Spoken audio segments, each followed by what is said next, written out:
Shalom, chers frères et sœurs dans le Seigneur. Très heureux de vous retrouver en cet instant pour un temps d'édification, mais aussi pour un temps de prière. Nous voulons, avant de dispenser la parole,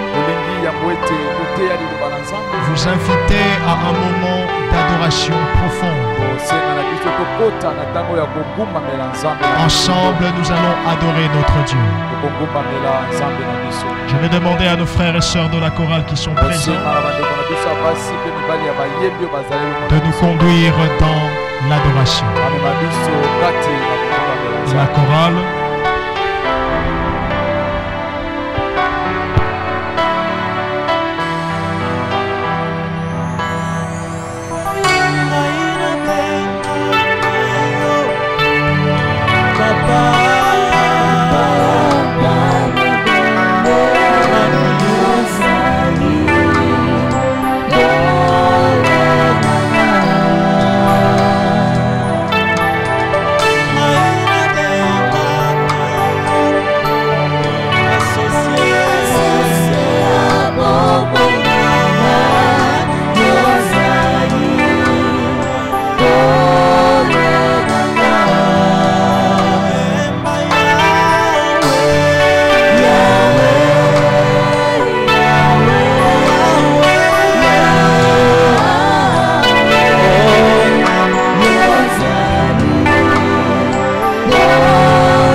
Sonic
Reçois la gloire, reçois l'honneur.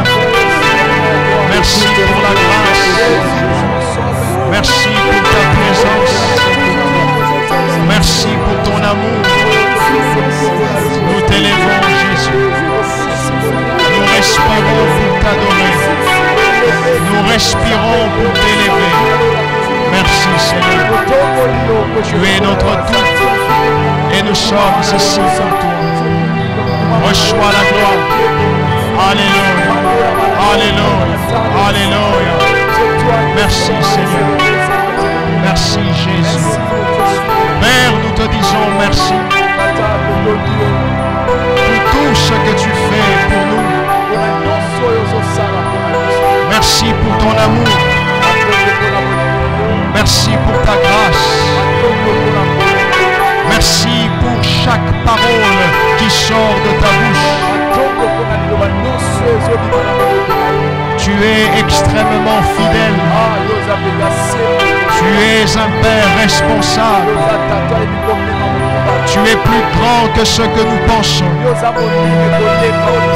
Tu es plus important que ce que nous imaginons. Laisse que par cette adoration, que tu reçoives tout l'honneur, que tu reçoives toute la gloire, que tu reçoives toute notre reconnaissance. Nous voulons simplement te dire, nous t'aimons Seigneur. Nous voulons simplement te dire, nous apprécions ta présence. Nous apprécions la présence de tes anges. Merci Seigneur. Reçois la gloire. Bénis la suite du programme. Bénis la parole qui sera proclamée en ce lieu. Qu'elle serve pour édifier quelqu'un, pour édifier une famille. Au nom de Jésus. Au nom de Jésus. Au nom puissant et glorieux de Jésus. Nous avons ainsi prié et nous disons Amen. Amen. Amen.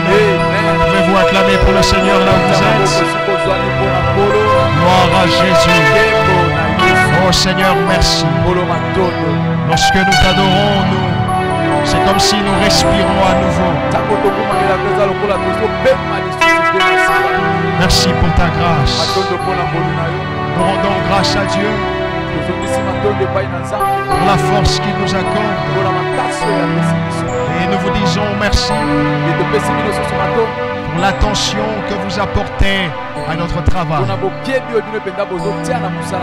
Que le Seigneur vous soit favorable. Alléluia. Et donc le sujet que je nous propose aujourd'hui s'intitule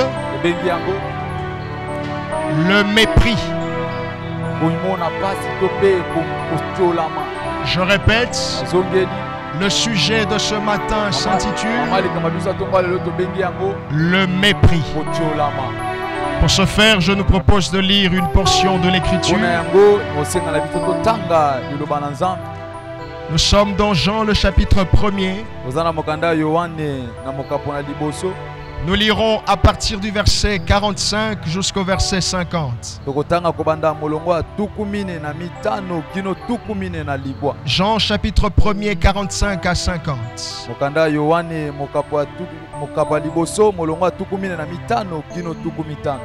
Il est écrit, Philippe rencontra Nathanaël et lui dit, nous avons trouvé celui de qui Moïse a écrit dans la loi et dont les prophètes ont parlé.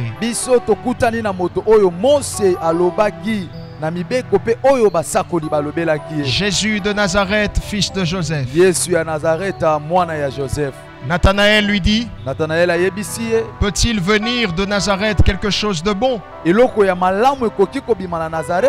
Philippe lui répondit, viens et vois. Jésus, voyant venir à lui Nathanaël, dit de lui, voici vraiment un Israélite dans lequel il n'y a point de fraude. D'où me connais-tu? Lui dit Nathanaël. Jésus lui répondit, avant que Philippe t'appelle, quand tu étais sous le figuier, je t'ai vu. Nathanaël répondit et lui dit,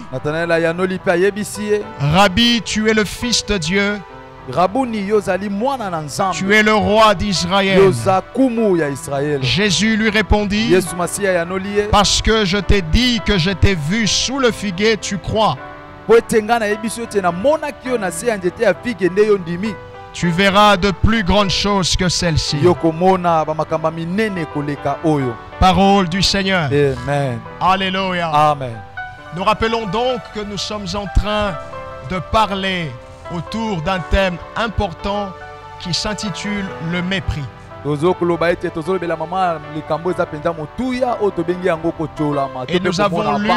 nous avons lu un texte de la Bible, très exactement dans Jean, le chapitre 1er, le verset 45 jusqu'au verset 50.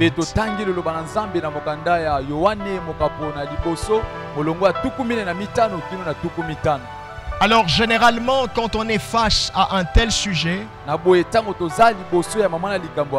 on a tout de suite le réflexe de se poser la question de savoir pourquoi ce sujet. On se dit, mais pourquoi ne pas juste parler de la bénédiction?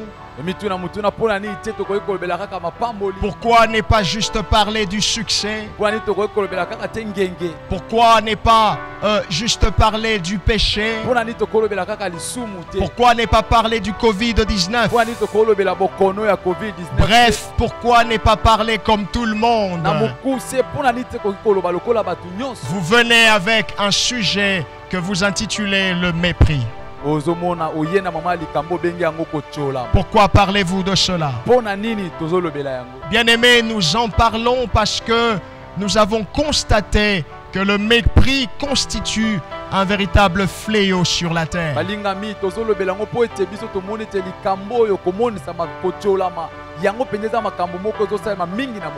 Nous en parlons parce que nous avons constaté que le mépris est à la base de beaucoup de conflits, beaucoup de problèmes sociaux.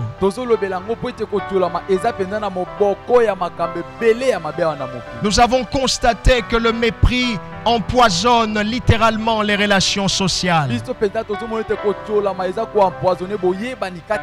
Et ce qui est plus grave, le mépris la qualité de notre relation avec Dieu sans le savoir. Car voyez-vous, de toutes les relations que nous avons, seule la relation avec Dieu est la plus importante. Je répète, de toutes les relations que nous avons, que vous puissiez connaître Monsieur X ou Madame Y, vous ne devez pas oublier, vous ne devez pas ignorer que la relation la plus importante, c'est la relation avec Dieu. Or, voyez-vous, le mépris agit comme un véritable poison. Et cela vient afin de saccager, afin d'endommager, d'abîmer votre relation avec Dieu.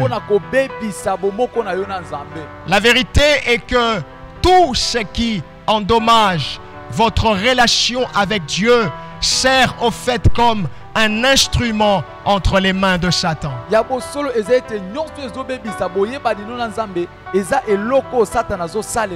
Tout ce qui a pour fonction de vous éloigner de Dieu, tout ce qui a pour fonction de troubler votre vie de prière, tout ce qui vient pour troubler votre intimité avec Dieu, endommager la qualité de votre relation avec Dieu, cela est un instrument entre les mains du diable. Et en ce temps de la fin, contrairement à ce que d'aucuns pensent, au-delà de l'impudicité, au-delà du mensonge, au-delà du vol, le diable se sert du mépris comme étant une arme puissante. Il se sert du mépris comme étant un instrument pour imposer sa volonté dans la vie de plusieurs. Qu'est-ce qu'est donc le mépris? D'après le dictionnaire français, il nous est dit que le mépris est un sentiment par lequel on juge une personne ou une chose comme étant indigne d'attention.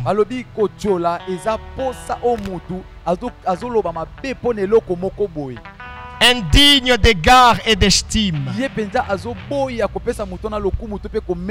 Le dictionnaire nous dit, c'est un sentiment par lequel on juge une personne ou une chose comme étant indigne d'égard, indigne d'estime et d'attention. En français facile, on pourrait dire que cela est un sentiment. Le mépris est un sentiment qui nous pousse à considérer une personne ou une chose comme étant sans valeur. Le mépris est un sentiment qui nous pousse à considérer une personne ou une chose comme étant moins importante. Considérer une personne ou une chose comme étant inutile. Et voyez-vous, chers frères et sœurs, si nous avons ce genre de sentiment en nous, je voudrais nous dire qu'il nous sera difficile de marcher avec Dieu. Si nous avons ce genre de sentiment en nous, il nous sera pratiquement impossible de cheminer avec Jésus-Christ. Et c'est pourquoi ce message vient afin de nous conscientiser. Ce message vient afin de nous alerter pour que ceux qui étaient déjà dedans, qu'ils sortent au nom de Jésus, et ceux qui étaient sur le point de tomber dans ce piège, que Dieu les préserve. Bien-aimés, dans la Bible, on retrouve ce sentiment chez une personne. On retrouve le mépris chez Nathanaël. La Bible dit que Philippe alla le trouver pour lui dire: Nathanaël, nous venons de rencontrer celui que nous avons tant attendu.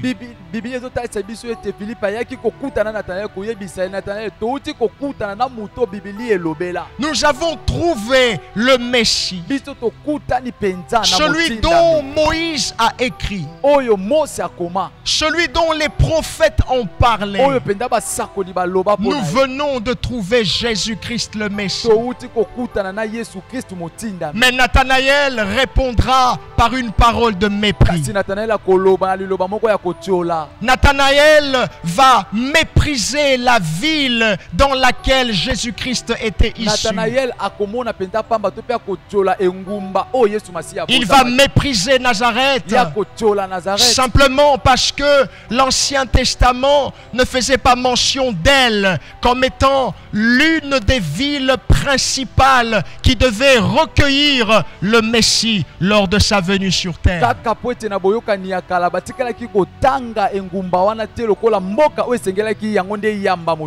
Nathanaël, au lieu de sauter de joie, au lieu de tressaillir de joie, il dira à Philippe: y a-t-il quelque chose de bon qui peut provenir de Nazareth?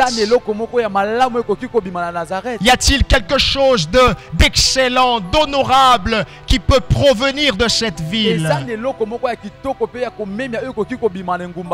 Bien-aimé, Nathanaël avait du mal à croire en Jésus-Christ comme étant le Messie à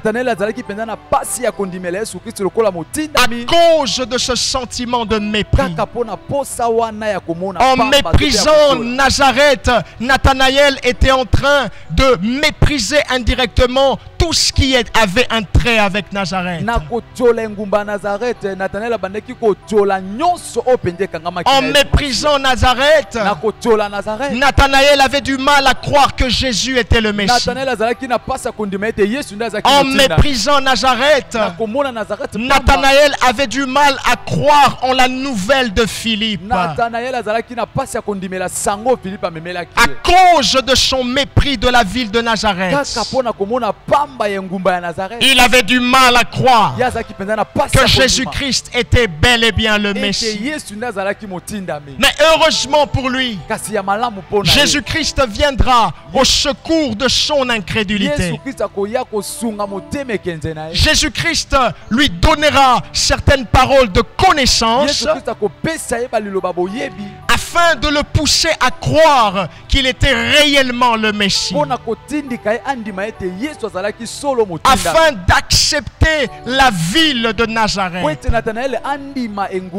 Heureusement pour lui, sinon il aurait pu passer à côté d'une gloire incroyable. Heureusement pour lui, Jésus est venu au secours de son incrédulité. Combien parmi parmi nous aujourd'hui réagissons comme Nathanaël. Nous avons la facilité de mépriser. Nous avons la facilité de dénigrer. C'est comme si nous ne connaissons pas ce mot féliciter, ce verbe. C'est comme si féliciter ne fait pas partie de notre quotidien. Tout ce que nous savons faire, c'est dénigrer. Tout ce que nous savons faire, c'est critiquer pour détruire. Tout ce que nous savons faire, c'est repousser. Combien parmi nous aujourd'hui, malheureusement même les chrétiens, se retrouvent dans le même piège que Nathanaël. Imaginez une seule seconde que Jésus-Christ ne vienne pas convaincre Nathanaël. Il aurait manqué beaucoup de choses. Combien parmi nous, nous avons fait de cela notre vie? Nous sommes champions en mépris. Il y a même des gens qui ont du mal à nous approcher parce qu'ils savent que ce qui n'a qu'Ekuna, il ne va faire que mépriser.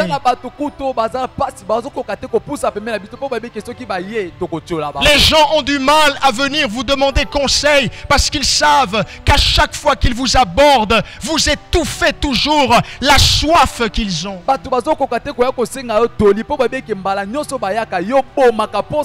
Souvent nous réagissons comme Nathanaël.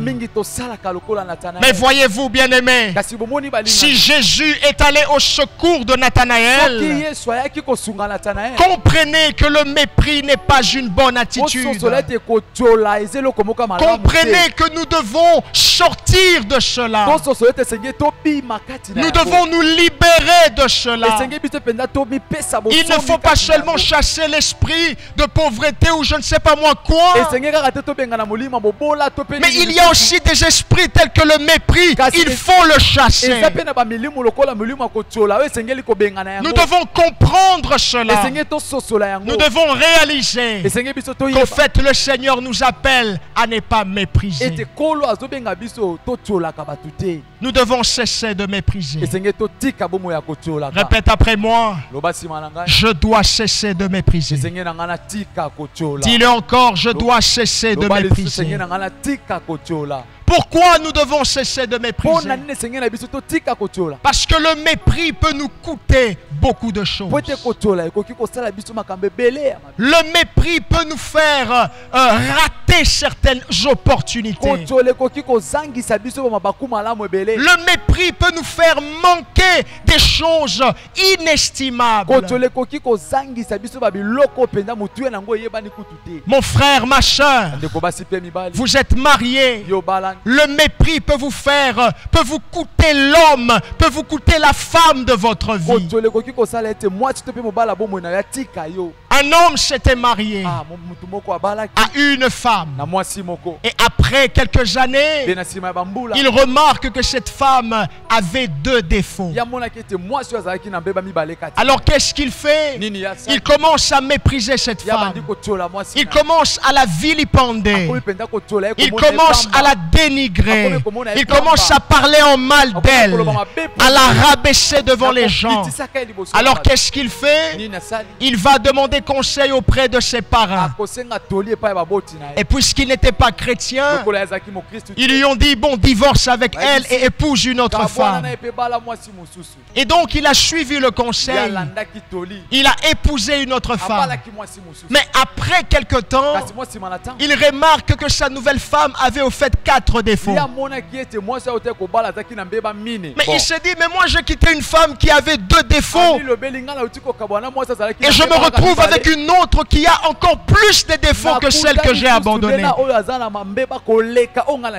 Alors il répare auprès de ses parents. Il dit, mais regardez ce qui m'arrive. Puisqu'il n'était pas chrétien, ils lui disent, mon frère, tu as encore la vigueur. Tu peux divorcer. Épouse une autre femme. Aveuglement, il a suivi ce conseil. Et malheureusement pour lui, après quelques années, il remarque remarque que la troisième femme avait 8 défauts. Alors il se dit, mais qu'est-ce que je dois faire? Non, non, il faut que je retrouve ma première épouse. Au moins elle avait 2 défauts. C'est encore mieux que 4. C'est encore mieux que 8. Mais bien aimé, c'était trop tard. Le mépris peut vous coûter l'homme de votre vie. Le mépris peut vous coûter la femme de votre vie. Elle a 2 défauts. Il a 2 défauts. Vous êtes appelés à constater cela. Mais vous ne devez pas le mépriser pour autant. Parce que Dieu peut toujours changer. Le mépris peut nous coûter un travail. Vous vous dites, moi je ne peux pas faire cette activité. Je ne peux pas faire ce travail. Je ne peux pas me réduire à ce genre d'activité. Parce que j'ai beaucoup étudié. Parce que j'ai des diplômes. Parce que j'ai des relations avec des personnes influentes. Le mépris peut vous pousser à mépriser. Mépriser certaines opportunités, certaines offres d'emploi. Alors que ce que Dieu voulait, c'était de passer par cette activité afin de vous bénir, pour que vous puissiez subvenir, ne serait-ce qu'aux besoins primaires. Pour que vous ne soyez pas un SDF. Mais puisque vous méprisez, puisque vous vous dites, moi je ne peux pas ça, alors vous ratez certains travaux que pourtant le Seigneur envoie auprès de vous. Le mépris peut nous coûter à manquer une promotion. Vous quittez votre travail dans la précipitation alors que vous n'avez pas consulté Dieu. Mais au moment où vous quittez, c'est le moment où vous remarquez qu'au fait, il y avait une promotion qui vous était réservée. Bien-aimé, attention. Toute décision que l'on prend dans la précipitation risque d'être fatale. Avant de consulter Dieu, ne décidez de rien. Mais prenez toujours la résolution de décider après avoir consulté Dieu. Car ce n'est que de cette manière que vous serez garanti que si ça marche, même si aussi ça ne marche pas, au moins je ne serai pas seul. J'aurai Dieu dans ma barque. Le mépris peut nous coûter une fortune. Vous êtes dans votre entreprise. Il n'y a pas de clientèle. L'entreprise ne génère plus de rendement, de revenus. Il n'y a plus les choses qu'il y avait avant. Alors vous méprisez votre travail. Vous méprisez votre entreprise. Vous vous décidez de fermer les portes. Vous vous décidez d'aller faire autre chose. Alors que, bien aimé, tout ce que Dieu recherchait en vous, c'était un peu de patience. Tout ce que Dieu recherchait en vous, c'était un peu de persévérance. Tout ce que Dieu recherchait en vous, c'était que vous puissiez encore tenir un peu pour que vous puissiez recevoir toute la gloire qu'il vous avait destinée. Le mépris peut donc nous coûter des choses importantes. Le mépris peut vous coûter des choses dont vous pourrez regretter demain. Oh, ma prière est que vous qui me suivez, que vous ne dites pas si je savais, si je savais. Non, je refuse cela.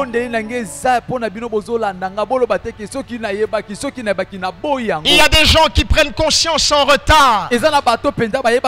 Si je savais, je ne devais pas quitter cet homme. Si je savais, je ne devais pas quitter cette relation. Si je savais, je ne devais pas quitter ce travail. Je ne refuse que vous puissiez prendre conscience en retard que la parole de Dieu vous aide à prendre conscience à temps. Amen. Que quelqu'un dise Amen. Dites encore, Seigneur, aide-moi. Dites-vous à vous-même, je ne dois plus mépriser. Vous méprisez votre époux. Vous méprisez votre épouse. Lui au moins est fidèle. Il rentre tous les soirs. Les factures sont payées. Vous le méprisez parce que vous suivez trop Novelas. Vous le méprisez parce que vous regardez trop l'histoire des voisins. À force de trop regarder ce qui se passe chez les autres, vous risquerez d'oublier ce qui se passe chez vous.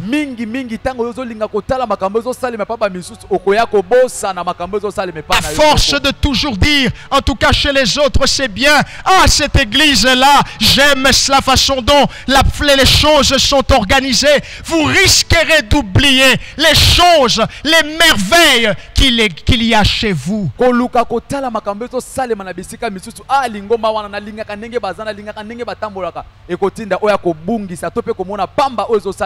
ne vous interdis pas de regarder ailleurs, mais je voudrais seulement vous conseiller en tant que berger. Je voudrais vous dire, quand vous regardez ailleurs, ne regardez pas pour envier, mais regardez pour vous inspirer, parce qu'il y a un travail que vous devez faire chez vous. Il y a un travail que vous devez faire dans votre maison. Il y a un travail que vous devez faire dans votre foyer. Cessez d'envier. Dieu n'est pas seulement bon pour le voisin, il est aussi bon pour vous. Il n'y a pas seulement des qualités chez les autres, il y a aussi des qualités chez vous que les autres envient. Amen. Laissez les autres envier, mais vous regardez. Dites seulement gloire à Dieu. Dites seulement Seigneur, accorde-moi la même grâce. Dites seulement Seigneur, visite aussi mon foyer. Dites seulement Seigneur, moi aussi je veux vivre ça. Mais n'enviez pas. N'enviez pas. N'enviez pas.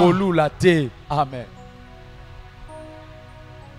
1 Corinthiens chapitre 1er, verset 27 jusqu'au verset 28. Il est écrit, mais Dieu a choisi les choses folles du monde pour confondre les sages. Dieu a choisi les choses faibles du monde pour confondre les fortes.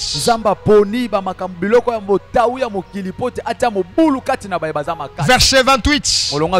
Dieu a choisi les choses viles du monde et celles qu'on méprise, celles qui ne sont point, pour réduire à néant celles qui sont.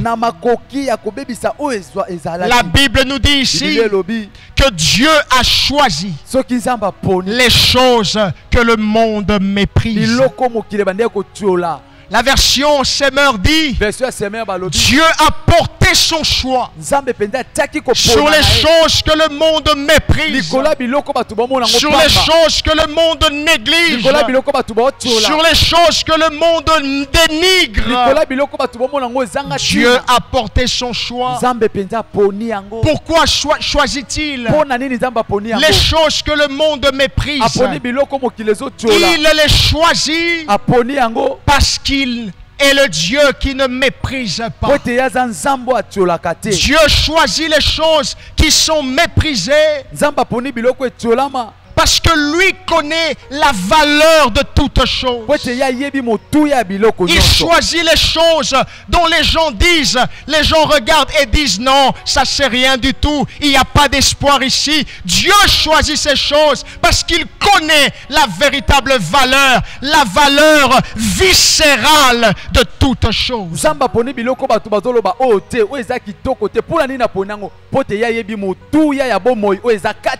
Dieu ne méprise pas. Il ne méprise personne. Luc chapitre 6 verset 35. Là-bas, la Bible nous apprend que Dieu est bon même pour les ingrats et pour les méchants. Il est bon même pour les ingrats. Il est bon même pour les méchants. Dieu ne méprise pas les ingrats. Il ne méprise pas les méchants. Même ces personnes-là, il est bon pour eux. Même ces personnes-là, il les considère. Ils ont une certaine valeur. Et dans Jean chapitre 8, l'histoire de la femme adultère. Cette femme surprise en flagrant délit d'adultère, que tout le monde considérait comme étant la plus grande des pécheresses. Tout le monde méprisait. Tout le monde était prêt à la lapider. Parmi ces gens, il y avait des sacrificateurs. Il y avait des hommes de tout genre. Ils sont allés devant Jésus. Ils lui disent, Maître, Moïse nous recommande de lapider ces femmes. Mais toi, qu'est-ce que tu nous dis? Jésus dit que celui parmi vous qui est sans péché jette la première pierre sur elle. Bien-aimé, même les sacrificateurs qui étaient là, personne n'a jeté la pierre. C'est-à-dire, même les sacrificateurs se reprochaient des péchés qu'ils commettaient en cachette. Alors que eux méprisaient, Jésus n'a pas méprisé cette femme. Alors que dénigrer, Jésus n'a pas dénigré cette femme. Au contraire, Jésus a fait voir sa valeur au grand jour. C'est une pécheresse, mais ça tombe bien. Moi, je suis venu pour les pécheurs. Je suis venu pour les impudiques. Je suis venu pour les ivrognes. Je suis venu pour les masturbateurs. Je suis venu pour les impudiques. Vous les rejetez. Moi, je suis comme une poubelle. J'accepte tout le monde. Alléluia. Merci Jésus. Jésus n'a pas méprisé cette femme. La vérité est que cette vérité me fait trembler. Notre Dieu, il est le seul qui est xénophile, qui accepte tout le monde. De tous les dieux que vous connaissez, de tous les dieux que vous avez entendu parler, notre Dieu, le Dieu de la Bible, le Dieu que je vous prêche, il est le seul qui est xénophile. Dans le monde, vous entendrez parler des dieux des rouges. Vous entendrez parler des dieux des jaunes. Mais chez nous, il n'y a pas ce langage. Notre Dieu accepte les hommes de toutes les couleurs. Notre Dieu accepte les hommes de toutes les races. Notre Dieu accepte les hommes de tous les continents. Que vous soyez rouge, que vous soyez noir, que vous soyez blanc, que vous soyez élancé, que vous soyez court, peu importe votre passé, Jésus-Christ accepte tout le monde. Il est xénophile. Il n'est pas xénophobe. En quoi le mépris est-il dangereux? Avant de répondre à cette question, il sied de savoir que l'orgueil est le générateur du mépris. Une personne qui a la facilité de mépriser, c'est une personne dont l'orgueil a gagné du terrain dans son cœur. L'orgueil est le géniteur du mépris. Le mépris est la fille aînée de l'orgueil. Un homme qui méprise facilement, même s'il ne le dit pas, son cœur est rempli d'orgueil. Or, bien-aimé, la Bible nous dit clairement que Dieu résiste aux orgueilleux. Voilà le danger. Si vous méprisez, c'est-à-dire que vous êtes orgueilleux. Or, la Bible dit Dieu résiste aux orgueilleux. Amen. Jacques chapitre 4, le verset 6. Il est écrit: Dieu résiste aux orgueilleux, mais il fait grâce aux humbles. Je répète, Dieu résiste aux orgueilleux, mais il fait grâce aux humbles. Il y a ici deux vérités. Première vérité, Dieu résiste aux orgueilleux. Souvent, on ne comprend pas exactement qu'est-ce que cela veut dire. Lorsqu'on dit que Dieu résiste aux orgueilleux, dans ce contexte, résister veut dire déclarer la guerre. Lorsqu'il est dit que Dieu résiste aux orgueilleux, c'est-à-dire que Dieu déclare la guerre aux orgueilleux. Dans ce contexte, résister veut dire s'opposer. Lorsque vous êtes orgueilleux, bien-aimé, cela est dangereux. Pourquoi? Parce que vous aurez Dieu comme étant votre opposant. Dieu sera sur votre sentier et il vous déclarera la guerre. Tout ce que vous ferez ne réussira pas. Pourquoi? Parce que vous êtes orgueilleux, parce que vous méprisez. Résister dans ce contexte signifie aussi que Dieu devient l'ennemi principal. Ceci est dangereux, bien-aimé. Il est encore préférable d'avoir comme ennemi Satan et toute sa cohorte. Parce que dans ce cas-là, Dieu peut intervenir pour vous. Mais si c'est Dieu qui est votre ennemi, qui interviendra pour vous? Qui défendra votre cause? Qui pourra dire un mot? Oh bien-aimé, comprenez que l'orgueil, c'est un jeu dangereux. Le mépris est un jeu dangereux. Il est temps de prendre conscience. Deuxième partie, Dieu fait grâce aux humbles. Qu'est-ce que cela veut dire? Un auteur ghanéen du nom de Dag Heward Mills, dans l'un de ses ouvrages, il dit ceci: lorsque Dieu fait grâce à une personne, en fait, Dieu favorise la personne.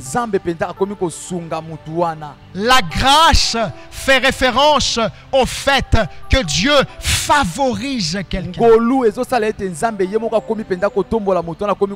C'est-à-dire, c'est ainsi qu'on parle de faveur imméritée.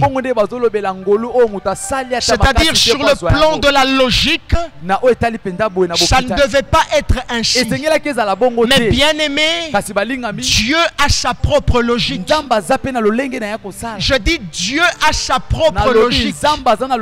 Et votre logique, Dieu n'est pas contre cela. Mais vous devez faire correspondre votre logique à la logique de Dieu. Dieu fait grâce aux humbles. C'est merveilleux. Pourquoi? Parce que cela veut dire que Dieu favorise les humbles. Là où les autres doivent attendre, Dieu fait passer rapidement les humbles. Là où les autres doivent fournir beaucoup d'efforts, Dieu fait en sorte que les humbles fournissent moins d'efforts.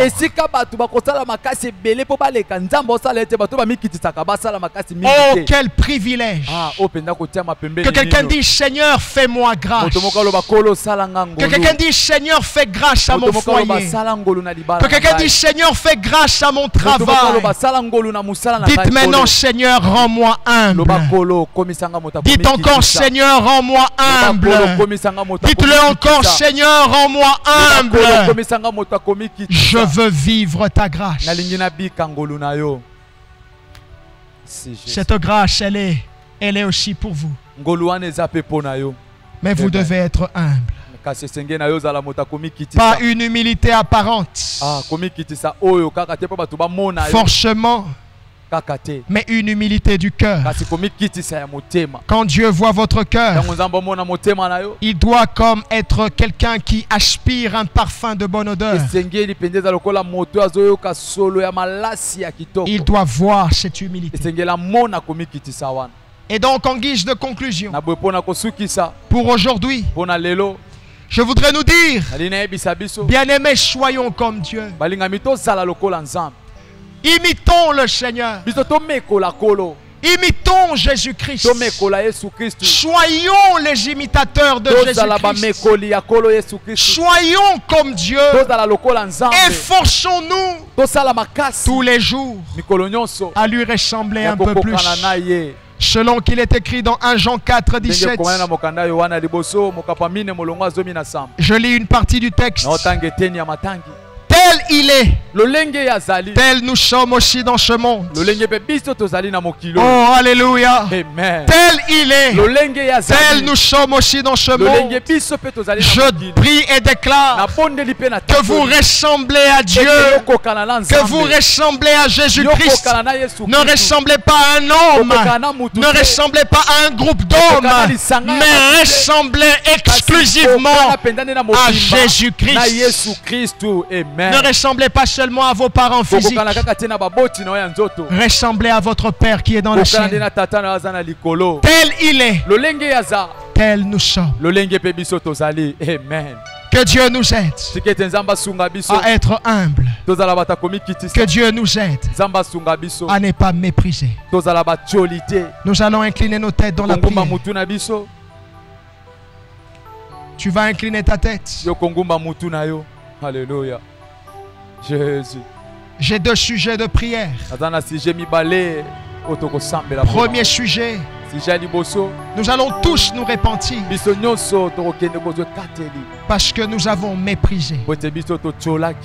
Vous avez méprisé votre épouse. Vous avez méprisé vos enfants. Vous avez méprisé votre pays. Nous méprisons notre pays. Nous n'avons aucun respect pour ce pays. Pourtant, c'est le pays que Dieu nous a donné. Demandons à Dieu de nous pardonner. Élevez votre voix. Priez au nom de Jésus. Alléluia. Ah, Jésus. Yahweh naye liboso na yo. Naye liboso na yo mon santo na tomba lelo. Naye komikitisa. Naye kililoba na yo na tomba lelo. Il est passé. Si le mépris kolokochola comme on a papa. Plusieurs fois, je méprisais. À plusieurs fois, Seigneur, je dénigrais. J'ai méprisé ton travail. J'ai méprisé les responsabilités que tu me donnais. Oh, pardonne-moi. Il est allé jusqu'à laver le pied de ses disciples. Pardonne-moi, Jésus. À combien tu résistes aux orgueilleux. Tu résistes aux orgueilleux. Pardonne-moi. Pardonne-moi. Je veux être comme toi. Je veux être comme toi. Alléluia. Deuxième sujet de prière. Dites à Dieu, fais de moi une personne humble. Que je ne force pas, mais fais de moi un homme humble, une femme humble, dans ses paroles, dans son comportement, dans ses rapports avec les individus. Fais de moi une personne humble. Élevez votre voix. Prions tous au nom de Jésus. Alléluia. Je veux être un pasteur humble. Je veux être un serviteur de Dieu humble. Rends-moi humble, Seigneur. Préserve-moi de l'orgueil. Préserve-moi de toutes ces choses. Je veux te ressembler. Je veux te ressembler. Que je reste humble. Que mon cœur reste humble. Rends-moi humble, Seigneur. Au nom de Jésus. Au nom de Jésus. Au nom de Jésus. Au nom de Jésus. Alléluia. Alléluia. Alléluia. Je veux être humble. Je veux être humble. Je veux être humble. Pour la gloire de Jésus-Christ. Je veux être un pasteur humble. Un prédicateur humble. Même quand tu m'emmèneras dans les hauteurs, que je reste humble. Que je reste humble. Aide-moi, Seigneur. Aide-moi, Seigneur. Alléluia. Père, nous te rendons grâce. Tu sais qu'en quelques minutes, nous ne pouvons pas tout dire. Mais ce que nous avons dit, c'est l'essentiel. Aide-nous à ne plus mépriser. Aide-nous à ne pas être orgueilleux. Aide ce papa. Aide cette maman. Aide ce frère et cette soeur à être des personnes humbles. Humbles de cœur. Car tu fais grâce aux uns. Tu favorises les uns. Que l'Éternel relève ceux qui sont tombés. Qu'il soutienne ceux qui étaient sur le point de tomber. Que la grâce de Dieu soit sur vous. Et que vos cœurs restent fidèles et attachés à Dieu. Je vous déclare béni au nom de Jésus-Christ. Que quelqu'un dise Amen. Que quelqu'un dise encore Amen. Pouvez-vous acclamer pour le Seigneur là où vous êtes? Gloire à Jésus. Nous bénissons le Seigneur. Chers frères et sœurs, ne l'oubliez pas. Ne méprisez pas. Mais revêtez-vous d'humilité. Merci d'avoir été avec nous. Nous sommes la communauté évangélique Silo, située au croisement des avenues Baraka et Plateau numéro 74, dans la commune de Kinshasa, en République démocratique du Congo. Nous vous prions de vous abonner sur nos différentes pages. Facebook, abonnez-vous sur notre chaîne YouTube. Sur Facebook, Michel Wangata officiel, la presse Silo, ainsi que les pages que vous verrez sur YouTube, Michel Wangata TV. Vous serez édifiés régulièrement par la grâce de Dieu. Je rends toute la gloire à Dieu et je vous donne rendez-vous pour très bientôt. Shalom chez vous et merci beaucoup.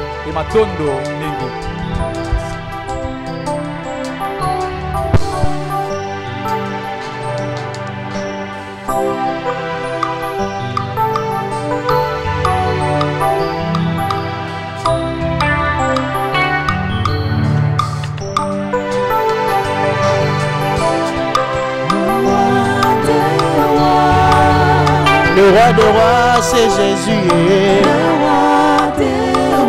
Chantons le prince de paix, c'est Jésus. Le prince de paix. Le prince de paix, c'est Jésus. Le prince de paix. Chantons la main cachée, c'est Jésus. La main cachée. La main cachée, c'est Jésus. La main cachée. Le prince de paix, c'est Jésus. Le prince de